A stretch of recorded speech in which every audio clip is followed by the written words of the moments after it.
ಅವಿಸ್ಮರಣೀಯವಾದ ದಿನ. ನ ಭೂತೋ ನ ಭವಿಷ್ಯತೋ.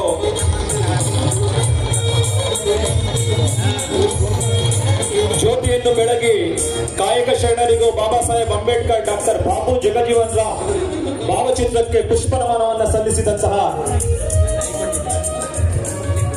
ಸನ್ಮಾನ್ಯ ಎಚ್ ಎನ್ ನಾಗಮೋಹನ್ ದಾಸ್ ಸಾಹೇಬರಿಗೆ ಈಗ ಒಂದು ಸನ್ಮಾನವನ್ನ, ಗೌರವವಾದ ಅಭಿನಂದನೆಯನ್ನ ಸಲ್ಲಿಸಲಿದ್ದಾರೆ.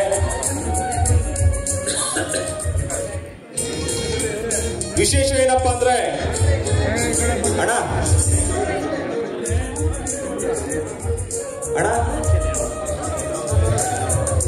ಆಂಜನೇಯ ಸಾಹೇಬ್ರಲ್ಲೊಂದು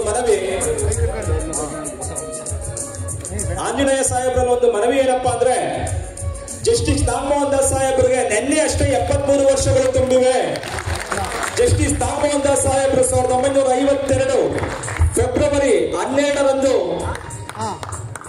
ಕೋಲಾರ ಜಿಲ್ಲೆಯಲ್ಲಿ ಜನಿಸಿದಂತವರು. ತಂದೆ ನಾಗಪ್ಪ ಹಿರಿಯ ಸ್ವಾತಂತ್ರ್ಯ ಹೋರಾಟಗಾರರು, ತಾಯಿ ಪಾರ್ವತಿ 1977ರಲ್ಲಿ ವಕೀಲ ವೃತ್ತಿಯನ್ನು ಆರಂಭಿಸಿ 2004ರಲ್ಲಿ ಹೈಕೋರ್ಟ್ನ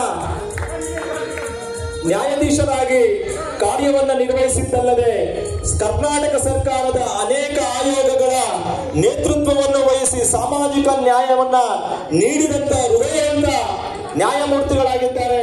ಅವರು ಇನ್ನೂ 100 ಕಾಲ ಸುಖ ಶಾಂತಿ ನೆಮ್ಮದಿಯಿಂದ ಬದುಕಲಿ ಅಂತ ಹೇಳಿ